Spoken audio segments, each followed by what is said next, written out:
Hello everyone. आज मैं मेथी के दानों का लड्डू बना रही हूँ, जो मेरा बहुत पसंदीदा फेवरेट मिठाइयों में से एक है। मेथी के दाने होते तो बहुत कड़वे हैं, बट जिस तरह से मैंने बनाया है, यदि इस तरह से आप ट्राई करेंगे तो कभी कड़वे लगेंगे ही नहीं। मेथी दाना शुगर और कोलेस्ट्रॉल को कंट्रोल करता है और इसमें फाइबर, सोडियम, पोटेशियम और जिंक की मात्रा बहुत पाई जाती है। 1 कप मेथी का दाना तकरीबन 300 ग्राम लिया और मिक्सर ग्राइंडर में ग्राइंड कर दिया। बहुत महीन नहीं, थोड़ा दरदरा सा पीसा और उसे एक बोल में निकाल लिया। मेथी के दानों से वेट लॉस होता है और इम्यूनिटी भी बढ़ती है। अब 1 कप दूध लिया और पिसी हुई मेथी में थोड़ा थोड़ा कर डालते गए और चम्मच से हिलाते गए। मैंने मेथी के लड्डू काफ़ी टाइम बाद बनाए हैं। ये देखिए, पूरा दूध गायब हो गया है। जब किसी के हाथ पैरों में दर्द और हड्डियाँ कमज़ोर हों तो ये एक एक लड्डू खाएं, फ़ायदा ही होगा। कुछ दिन पहले जब मैं सुबह उठी, मेरी हाथों की उंगलियों को जब मैंने फोल्ड किया तो मेरी जॉइंट में दर्द हो रहा था, बट अब काफ़ी आराम है। और ये देखिए, मेथी ने पूरा दूध सोख लिया और इसमें दूध फिर से मिक्स कर लिया और इसे कुछ घंटे के लिए छोड़ दिया। आधा घंटा या 2-4 घंटा या पूरे 1 दिन के लिए रख सकते हैं। इसे ढक के रख दिया और फ्राइंग पैन में 2 चम्मच घी डाला और 1 कटोरी बादाम को लो से मीडियम आंच में भून लिया। बादाम हार्ट और हड्डियों की मजबूती के लिए बहुत फ़ायदेमंद होता है और यह स्किन को स्मूथ यह पाचन को आसान बनाता है, एंटीऑक्सीडेंट है, वजन को कम करता है, मस्तिष्क के कार्यों को बढ़ाता है और ब्लड शुगर लेवल कम करता है। 1 कटोरी काजू डाल ली, इसको भी हल्का हल्का फ्राई किया लो टू मीडियम में। काजू कोलेस्ट्रॉल को नियंत्रित करता है। काजू खाने से बोन्स की ग्रोथ अच्छी होती है और बच्चों को काजू देना चाहिए। शुगर लेवल कंट्रोल होता है, माइंड शार्प होता है, विटामिन बी का खजाना है। 1 कटोरी किशमिश डाली। किशमिश में फाइबर की मात्रा बहुत होती है और इसमें आयरन भी बहुत पाया जाता है और ये वजन बढ़ाने का बहुत अच्छा स्रोत है। इसे हल्का हल्का फ्राई किया और निकालते गए और फ्राइंग पैन में फिर 1 चम्मच घी डाला और उसमें 1 कटोरी गोंद डाल दी। हमेशा बहुत कम कम गोंद डालती हूँ, बट इस बार बहुत महीन गोंद है। पहले ऐसे गोंद मिला नहीं करता था, इसलिए मैंने इकट्ठे ज़्यादा डाल दिए।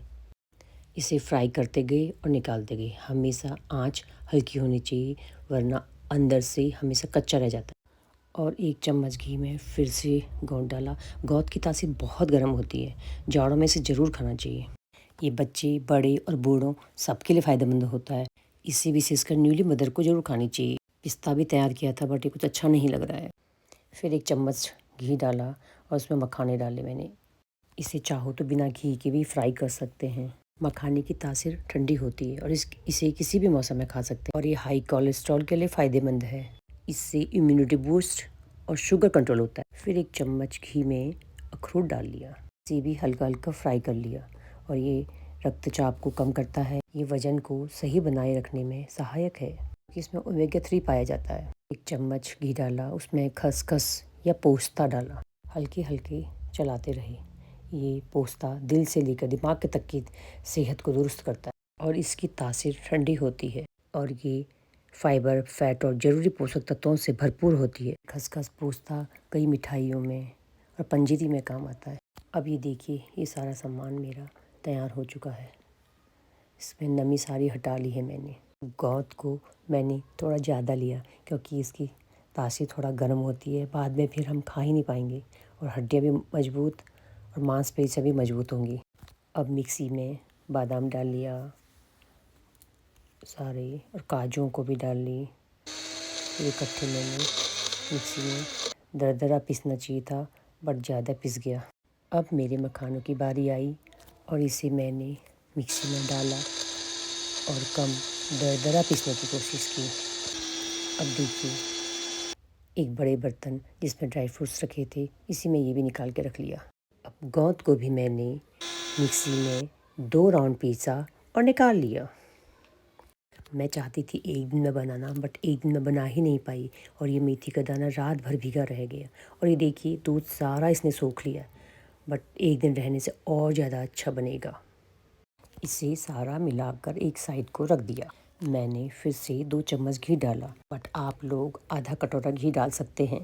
इसमें 1.25 कटोरी आटा डाल लिया। आटे की जगह सूजी, सिंघाड़ा, बाजरा भी डाल सकते हैं। मैंने इसमें और फिर घी डाला। आप लोग सीधे पहले ही आधा कटोरा घी डाल लेना और हल्के हल्के हाथों से चलाते गए और आंच हल्की ही रखनी है, वरना ये जल जाएगा। और यह भुन गया है और भीनी भीनी खुशबू भी आने लगी है और इसे एक बर्तन में निकाल लिया। ये फ्राइंग पैन इतनी अच्छी है, इसे खाली मैं नैपकिन से ही पोंछ लेती हूँ। इसमें 6-8 चम्मच मैंने घी डाल लिया और इसमें दूध में भिगी हुई मेथी को डालते गए और इसमें मैंने पूरी मेथी डाल ली।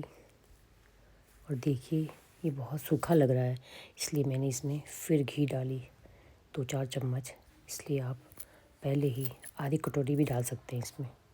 और ये देखिए इसमें झाग भी आ गया है और इसमें खुशबू भी आने लगी है भीनी भीनी। इसका रंग देखिए चेंज हो गया है। इसे ज़्यादा नहीं पकाना है वरना ये जल जाएगी। और भुनी हुई मेथी को मिक्सी के जार में डाल दिया और आप ये देखेंगे ये बर्तन, ये देखिए मेरा नॉन स्टिक धोने की ज़रूरत नहीं है। अब मैंने मेथी को मिक्सी में ग्राइंड कर लिया और ये देखिए ग्राइंड भी हो गया और इसे निकाल लिया। मैंने पहले एक बहुत बड़ा बर्तन लिया और उसमें भुना हुआ आटा डाल लिया। भुने हुए आटे के बाद मैंने इसमें खसखस डाल दिया। खसखस के बाद मैंने पीसी हुई मेथी डाल दी। चम्मच से इसे फिर चला लिया। फिर इसमें एक एक करके पिसी हुई सारी ड्राई फ्रूट्स डाली और इसमें मखाने भी डालते गए। इसमें इतनी पौष्टिक चीज़ें जो ये जा रही हैं, इससे घुटनों में, कमर में, पैरों में, हर हड्डियों की जॉइंटों में जहाँ भी दर्द होता है उससे ये निजात पाता है। और इसमें किशमिश भी डाल लिए और फिर इन सबको आटा, ड्राई फ्रूट्स, पिसी हुई मेथी सबको अच्छी तरह से मिक्स कर लिया।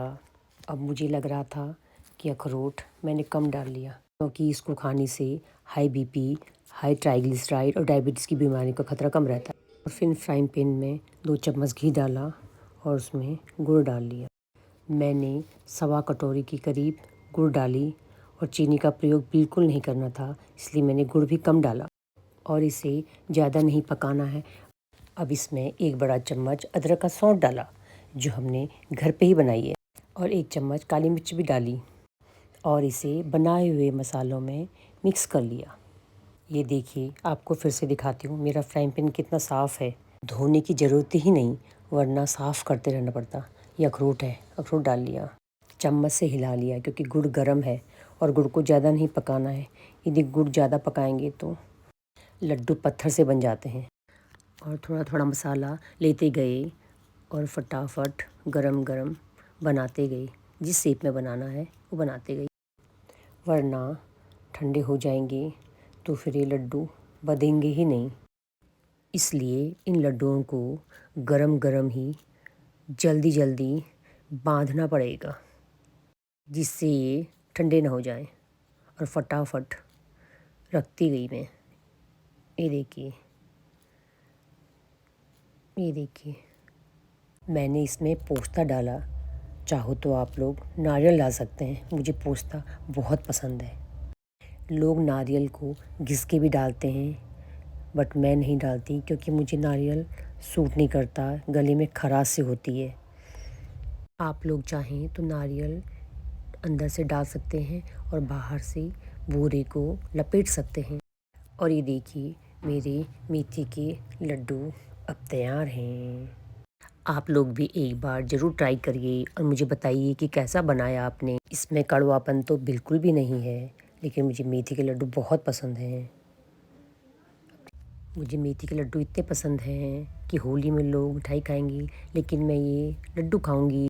मैं फ़र्स्ट टाइम ट्राई कर रही हूँ अपनी वॉइस में और मुझे पता है मेरी आवाज़ किसी को पसंद नहीं है, लेकिन मेरे सब्सक्राइबर सारे बोले कि मैम हम पढ़े लिखे नहीं हैं, प्लीज़ अब आप बोल के बताइए।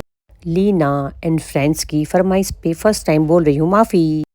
बट अब कंट्रोल नहीं होता। सबसे बड़ा लड्डू 2 दिन की मेहनत के बाद, कमर तोड़ मेहनत के बाद खाया। लाजवाब।